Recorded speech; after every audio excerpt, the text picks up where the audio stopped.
Alright, well, what we're doing tonight should be called Let's Experiment, because that's what we are doing. We are experimenting. This is the cornbread muffins that I got from Daniel on Connect last year before last. And I'm going to do the same way except for one little change. Now, he takes, and I'm halving the recipe because it makes 24, and I don't really have room in my freezer right now for any more bread products like muffins or whatnot. So I'm just going to do half and make 12 and try not to eat them all. So it's just 1 can of regular corn. Now he takes this is where he is a ninja in the kitchen as far as cutting points.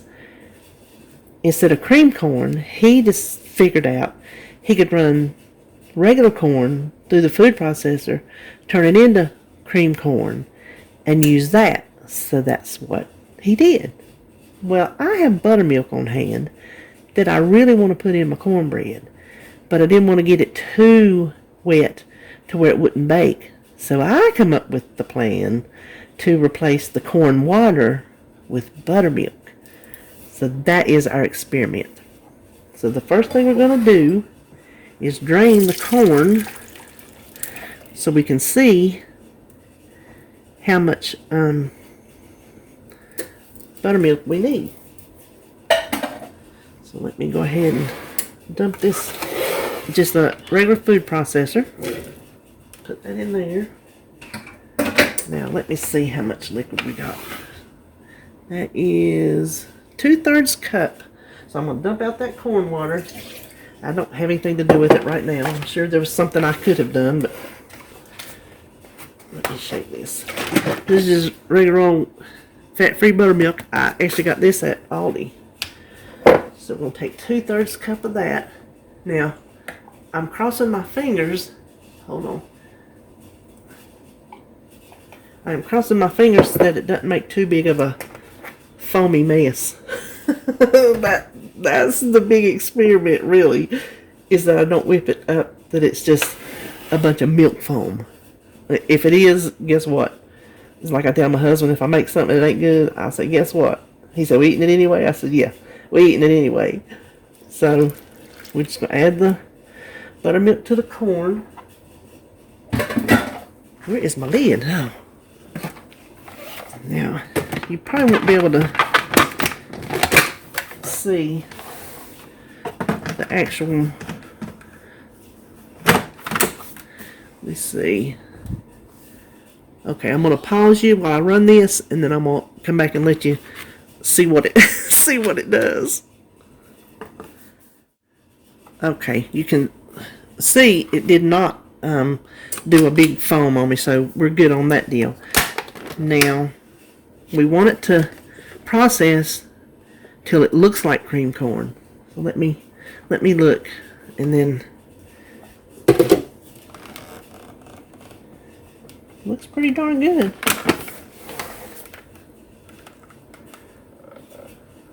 I think we're going to go with it. Okay, let me slide this out of the way. So then we just want to not do that and bring this back over here because I forgot an important step. 2 eggs. Just crack them right in the bowl. Okay. I dropped the eggshell, and I'm going to show you what you do. That's why they say don't ever do it over what you're cooking, but you know me.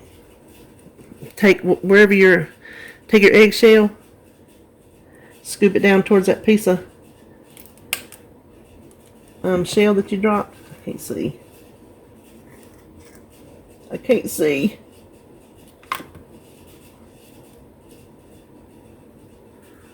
If you can see it.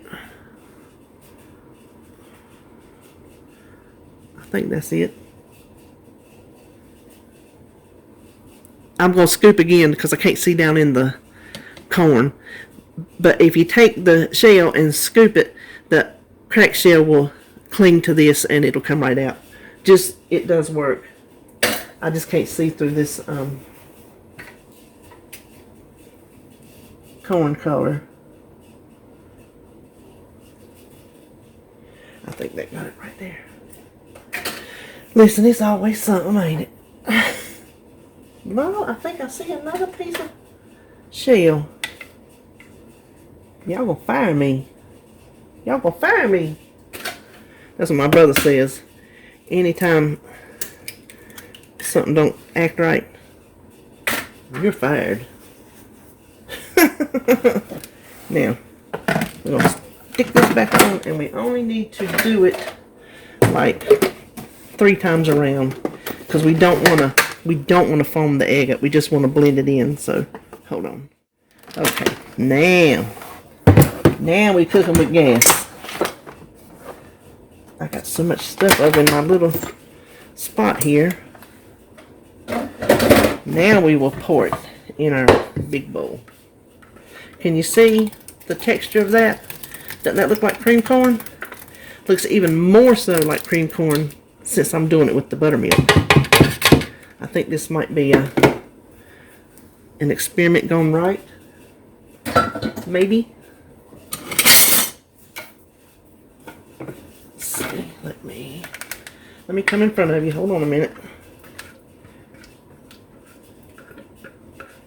Now, I would rather have my homemade cornbread with the bacon grease in it, but listen, y'all, I have been doing so good. I want to keep doing good. So if I got to do some Weight Watcher magic here, that's what I'm going to do, and I'm going to deal with it, and I'm going to live with it, and I'm going to like it. I'm going to hush.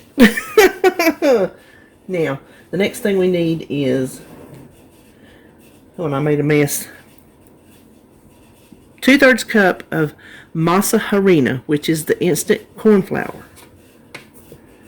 And y'all know I keep that in my freezer. Under this is 1/3 cup of plain old yellow cornmeal, not self-rising, just plain, and a tablespoon of sugar. My sugar thing is so clunky, I just went ahead and stuck it on there. And then we're going to do 1.5 teaspoons of baking powder. Can y'all believe I was putting in my Walmart order, and of all things, they were out of Walmart's cornstarch? What in the world? What can you do with cornstarch in a pandemic that's got people clamoring for it? I don't know of anything. Then 1/2 teaspoon of salt. That's all there is to it. Dry pinto beans. Now we just need to scoop this into 12 muffins in a sprayed pan. I will scoop these up and be right back. Okay, this made 12 perfect big scoops. The last little bit for the last one, I scooped it out with my spatula, and it made it the exact same size as the other ones. So I like that. There. Now I have the oven preheated at 400. These will go in for about 16 minutes, and so I'll see you back then. Okay, here they are. I baked them for 15 minutes. I know I said 16, but I decided to check them at 15 because, you know, sometimes a minute can make a difference. This is how they look. You can see they springy. I checked them with the toothpick. The toothpick was clean, and that's the bottom. A little golden brown on the bottom. I've let them cool because I want it to be cool enough to taste. But I want to cut it.